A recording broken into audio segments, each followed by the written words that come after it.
doing? How y'all doing? Nice to meet you. Pleasure to meet you. Nice to meet you. Many years. Thank you. All right. All right. Hi. All right. How you doing? Pleasure. You on that, what you call it? Yeah, it would be good if you guys were all in the shot That's it. together because they're interviewing him.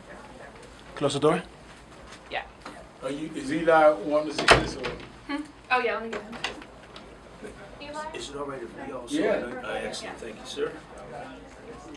So we'd like to start off by saying thank you very much for taking the time to have us interview you and for everything you've done, you're doing, and you continue to do for civil rights. Thank you. So this is just like big name of like what we're doing. So Tell me what y'all are doing. so we're doing this thing called National History Day, which is a historical a history competition, and where a bunch of groups make projects, and like you can do documentary, an exhibit. So we're doing a documentary, and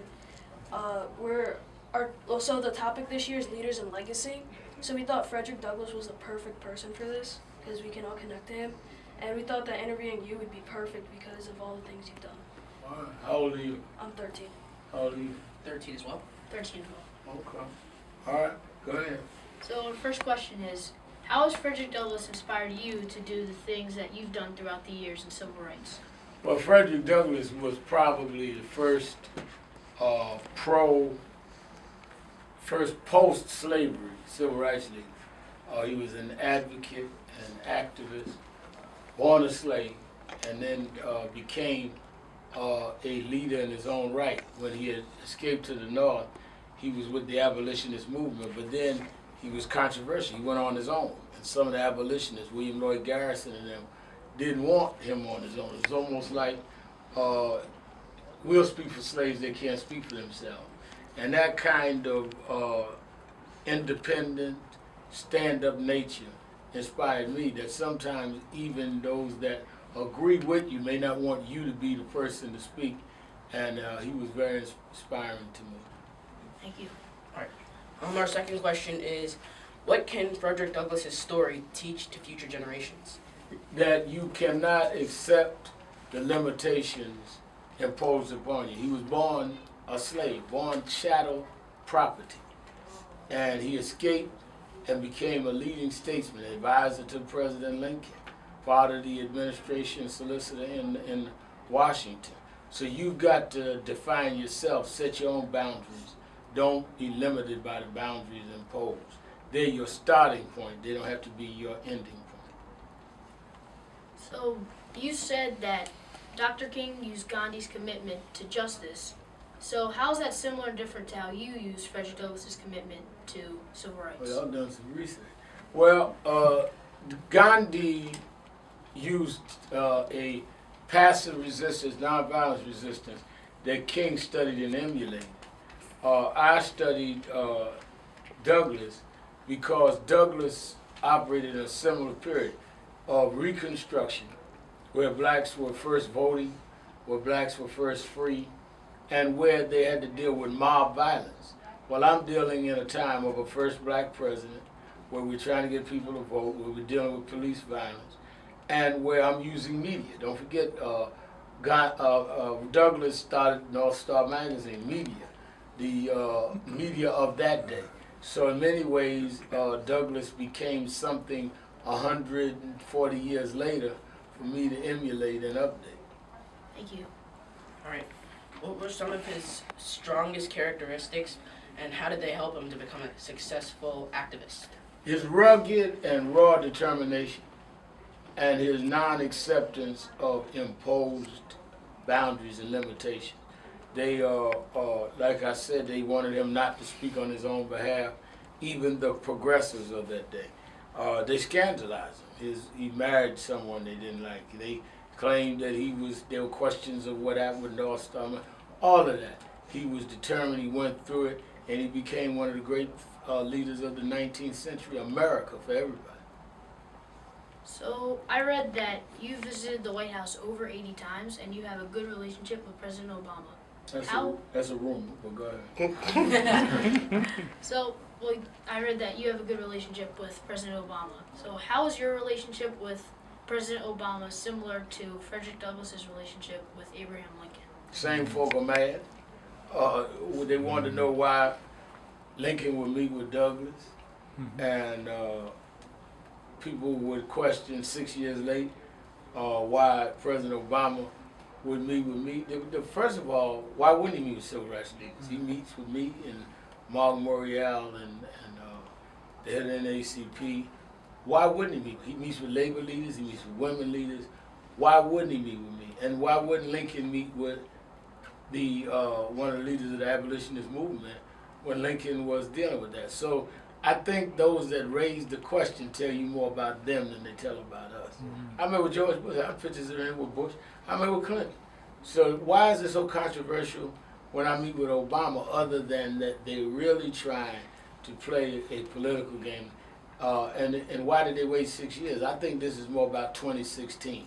I think they're afraid of our continued impact into the process of who's going to be the next president. That's right. So far, we've been speaking about Frederick Douglass in a good light, and I was wondering some of the bad things he's done as an activist. I mean, again, I said there was controversies. Henry Garnet felt he was not militant enough. He was attacked by those that felt he was too close to the president. I don't consider them bad, but they were attacks. He had a young wife. But I think that overall, at the end of the day, people know you're good and you're bad, and they give you a cumulative score. If you follow sports, you make errors in a game, you might even strike out. But you win or lose the game by who's ahead on points. And I think that history said that Frederick Douglass was way ahead on points at the end. Yeah, he made some errors. Yeah, he blew some innings. But he won the game. In the short documentary on History.com that you did called America, the Story of Us, you said that Frederick Douglass was a symbol for legislation of his time. How is that similar and different to how you're a symbol to legislation in our time? Well, I think that we made some state adjustments in terms of racial profiling laws in several states and stop and frisk in New York. But the challenge is national legislation on policing. We have fought to keep the Voting Rights Act renewed, which we've done in Congress a couple of times with my involvement in my time. But now the Supreme Court gives us a challenge. I think the road ahead for me is to try to make the national impact. Douglass and them had the same challenge. They were not successful in turning back the revoking of certain things like the impact of the Emancipation Proclamation and Dred Scott. We're trying to correct that in our time. Frederick Douglass has helped many other activists do their things. You know, John Brown, Susan B. Anthony. But how did his help affect their fight for civil rights? I think his support was vital. John Brown was an extremist. John Brown was killing slave owners. Frederick Douglass had the audacity to go and visit him. And when John Brown was killed, they were looking for Douglass. Douglass had to go hide out in Europe and was going to be prosecuted. They don't tell that story. Douglass had to deal with the controversy of whether they were going to say he was a co-conspirator with John Brown who killed slave owners. But of course, that in the continuation of history, we don't tell the controversy part. I think that the support of Susan B. Anthony was revolutionary, because blacks, especially Garnet, knows that were about slavery only. Why are you supporting white women? Why are you out there, over there? He did it anyway. He supported what was right. So,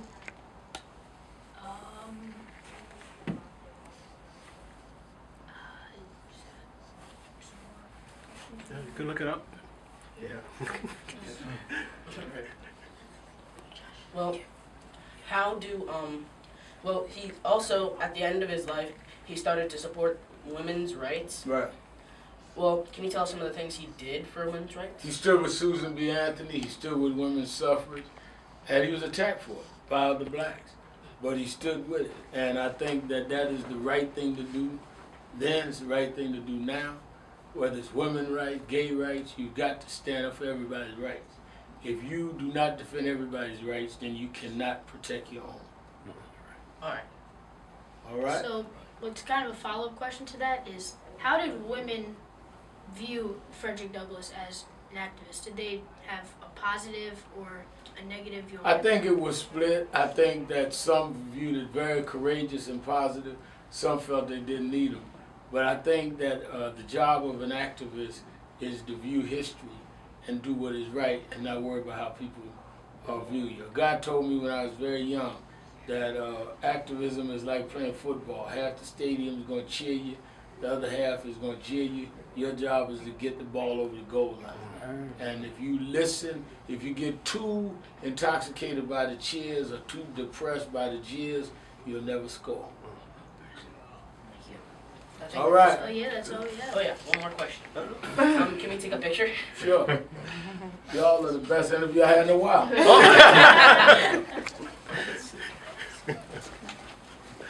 A selfie, huh? All right. He's got it Going for himself. the selfie. All right.